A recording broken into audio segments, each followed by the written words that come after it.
Halo guys, selamat datang di kanal Robi Dian Putra. Hari ini saya akan melanjutkan tutorial yang tertunda beberapa waktu. Cukup lama karena mohon maaf ya, karena saya sakit. Jadi saya batuk-batuk nih, nggak bisa rekaman. Oke, langsung saja. Kemarin kita sampai ke membuat database. Nah, sekarang saya akan mengingatkan kalian bagaimana cara membuat database tersebut. Selain itu, zoom. Oke, selain itu kita akan membuat ini JSON seperti ini. Oke, saya mengingat kembali ya. Kemarin kita membuat database ini DB API. Nama databasenya DB API, di mana kolomnya itu ada mahasiswa dengan struktur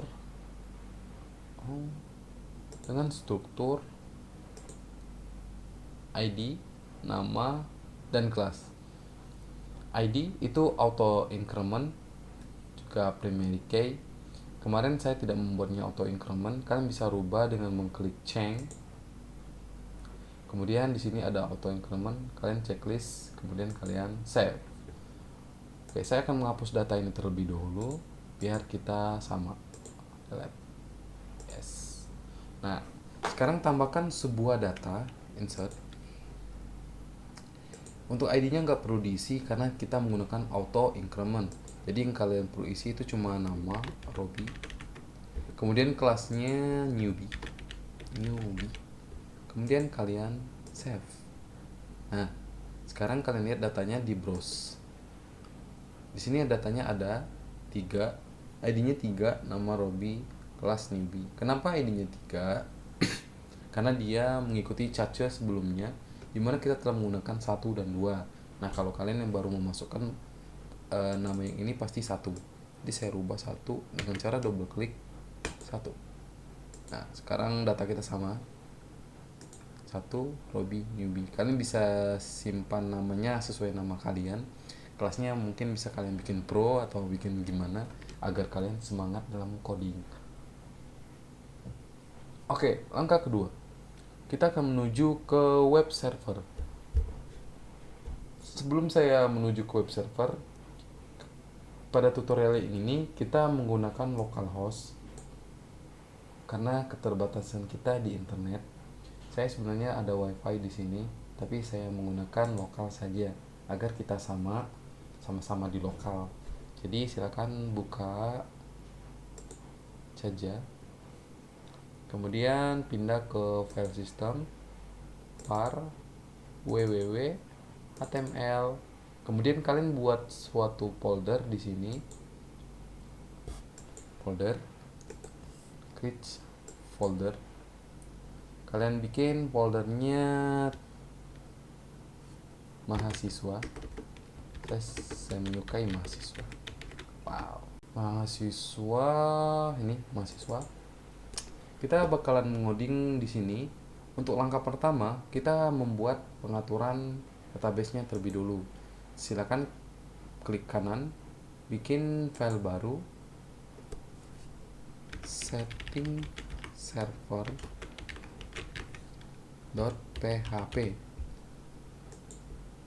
Kemudian kita buka dengan menggunakan aplikasi Genie.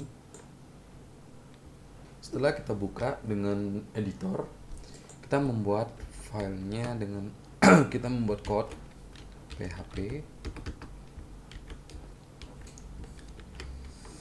Sebenarnya ada editor yang lebih baik daripada Genie, itu ada namanya Sublime. Jadi warna-warninya sesuai, nggak kayak gini ya, kita mengetik define aja dia nggak keluar. Fine. Oh, keluar juga. Oh, kirain nggak keluar. Server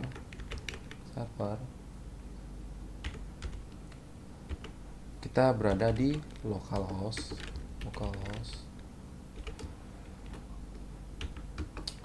Kemudian username-nya kita copy aja ya, jadi 4 untuk username, password, dan db-nya. Oke, kita ganti user password database-nya localhost benar, usernya kita menggunakan root, password web servernya,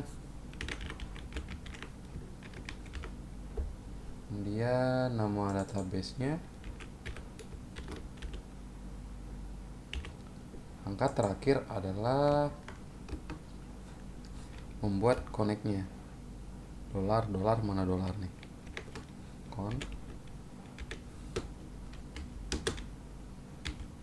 MySQLi connect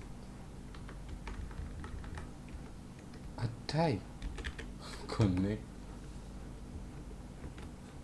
server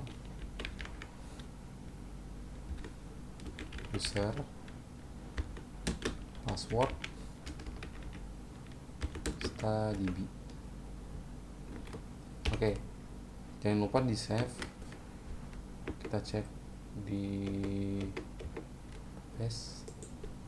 localhost mahasiswa. Nah, ini adalah filenya ya, tidak muncul apa-apa, berarti tidak error. Mungkin. Oke, silakan tambahkan file baru. Lihat data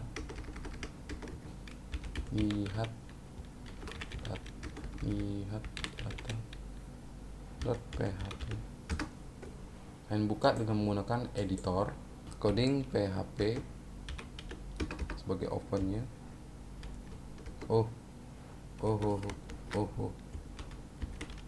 PHP. Sebenarnya kita tidak perlu harus menuliskan PHP seperti ini, karena dari nama file kita sudah mengarah bahwa file ini sebenarnya memang PHP. Require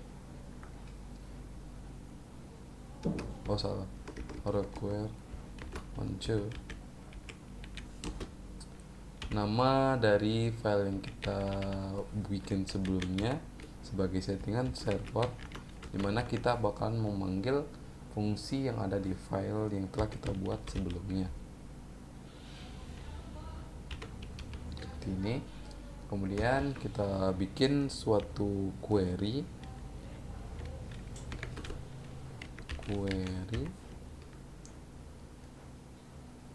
dimana kita bakalan menampilkan semua datanya. Select all from mahasiswa,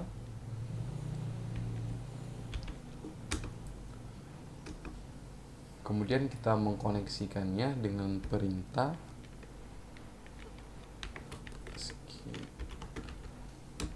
MySQLi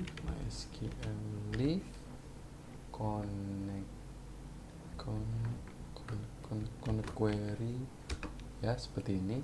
Kemudian kita panggil koneksi yang telah kita bikin sebelumnya di file setting on. Kemudian query-nya jangan lupa tutup kurung serta titik koma. Nah, untuk menampung hasil dari ini kita harus membuat suatu variabel yang dengan tipe filenya itu array. Jadi kita bikin array seperti ini. Kemudian kita lakukan perintah pengulangan menggunakan perintah while.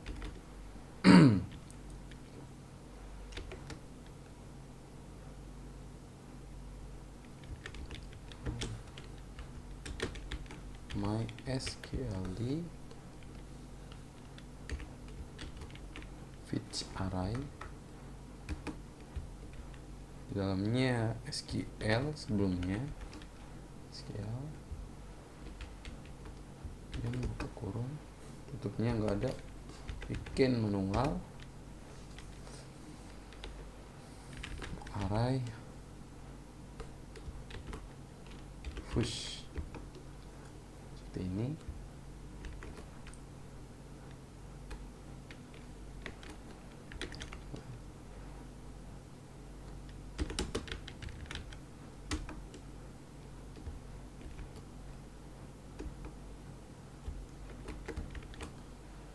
kita tampung nilainya di dalam variabel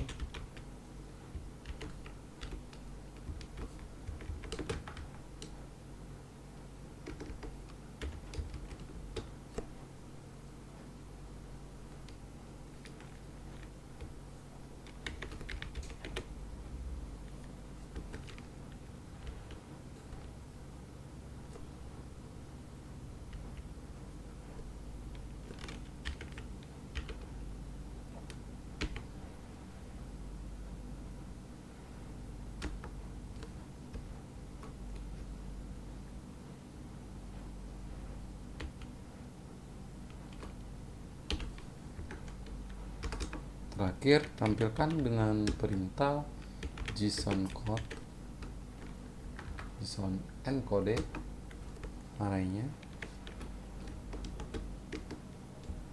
luar biasa.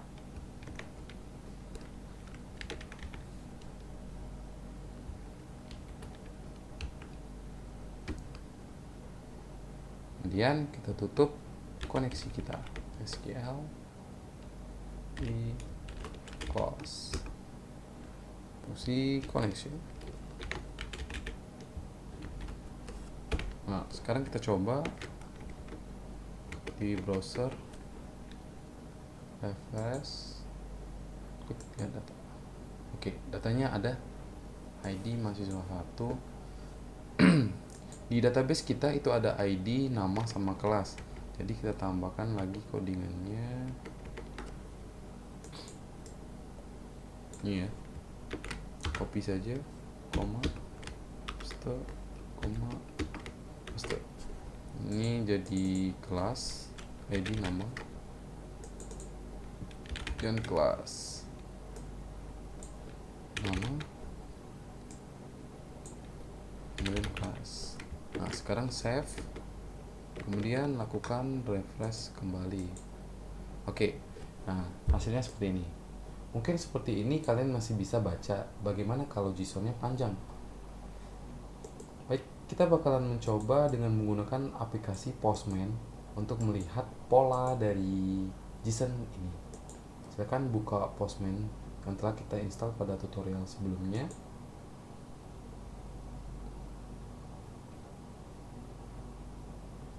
Oke, tab baru, paste halaman file yang tadi, kemudian send.